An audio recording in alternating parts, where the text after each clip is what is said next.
ఇప్పటికే చాలా సార్లు మన మేనేజ్మెంట్ కి మన కోరికల గురించి వివరించాం, నోటీసులు పంపించాం. అయినా వారి దగ్గర నుంచి ఎటువంటి సమాధానం లేదు. మంచిగా చెబితే వినరు గనుక మనకు మిగిలింది ఒక్కటే దారి, సమ్మె చేయటం. కార్మిక ఐక్యత, workers union, management, workers union, యాజమాన్య దోపిడీ, ఆపండి. మీ కోరికలన్నీ ఎప్పటికప్పుడు యాజమాన్యానికి తెలియపరుస్తూనే ఉన్నాను. మీరు అడిగేది న్యాయమని నచ్చ చెబుతూనే ఉన్నాను. కానీ ఏం చెప్పమంటారు, వాళ్ళు నోరు విప్పట్లేదు, నా మాట వినిపించుకోవట్లేదు. మీరేం చేయలేరని తెలిసిపోయింది కనుక మేమే తెలుసుకోవడానికి సిద్ధమయ్యాం. అబ్బా మింగుతున్నావయ్యా. అసలు ఈ ఇండస్ట్రీకి నేను మేనేజర్ గా ఎవరి కోసం పనిచేస్తున్నానంటారు? మీకోసమే. చూడండి, ఇవాళ ప్రమీలాదేవి గారికి మీ గురించి ఇంకొకసారి చెప్పి చూస్తాను. తొందరపడి మింగకండి. అక్కర్లేదు. మేనేజ్మెంట్ మా దగ్గరికి రాకపోతే మేనేజ్మెంట్ దగ్గరికి మేమే వెళ్ళి తాడో పేడో తెలుసుకుంటాం. పదండి కామ్రేడ్స్. కార్మికుల ఐక్యత, కార్మికుల ఐక్యత, యాజమాన్య దోపిడీ. వీళ్ళందరూ డైరెక్ట్ గా వెళ్ళి అన్ని విషయాలు చెప్పేశారనుకో, వర్కర్స్ కి మేనేజ్మెంట్ కి మధ్యలో నువ్వు నాటకాలు ఆడి నొక్కేసిన కమిషను, నువ్వు రాసిన దొంగ లెక్కలు, నువ్వు పెట్టిన బొక్కలు అన్ని బయటపడిపోతాయి.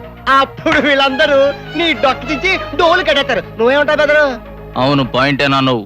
వీళ్ళంతా ఇంటికి చేరక ముందే బాంబేసేమంటావా? వాళ్ళ మీద వద్దు నాన్న, నా నెత్తి. ఇది నేను ట్రై చేస్తా. చెత్త నా పుత్రులారా, చెత్తవా కూడా ఆపండిరా. వాళ్ళకంటే ముందు మనం అక్కడ చేరపోయామంటే మన కొంప మునుగుతుంది. పద పద పద. నువ్వెక్కడ రా. నిన్ను ఎంటర్ తీసుకెళ్ళడం కంటే ఈ బాంబు నెత్తిరేసుకోవడం బెటర్. నువ్వు పదను ఉన్నా. నువ్వు పదనన్నా ఎలాండి మీ ఇద్దరికి బాంబులే. చల్లమా చల్లమా.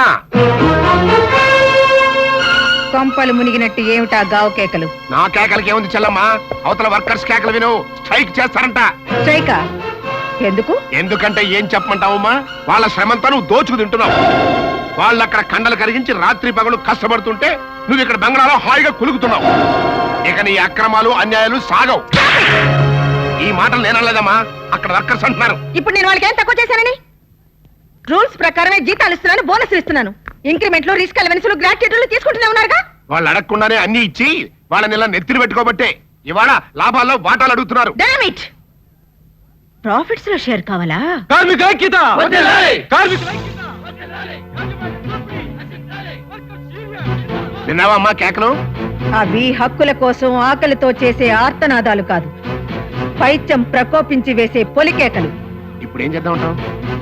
ఎవరిని ఎక్కడ ఉంచాలో, ఎవరిని ఎలా వంచాలో నాకు బాగా తెలుసు. లక్ష్మి, కార్మిక ఐక్యత, కార్మిక ఐక్యత, కార్మిక ఐక్యత. లాభాల వాటా, లాభాల వాటా, లాభాల వాటా. కార్మికుల ఐక్యత, కార్మికుల ఐక్యత, లాభాల వాటా, కార్మికుల ఐక్యత, కార్మికుల ఐక్యత. కామ్రేడ్, నా మాట వినండి కామ్రేడ్. కామ్రేడ్, నా మాట వినండి. ఇది యాజమాన్యం చేస్తున్న మోసం కామ్రేడ్. మీరు లొంగిపోవద్దు కామ్రేడ్. నా మాట వినండి కామ్రేడ్.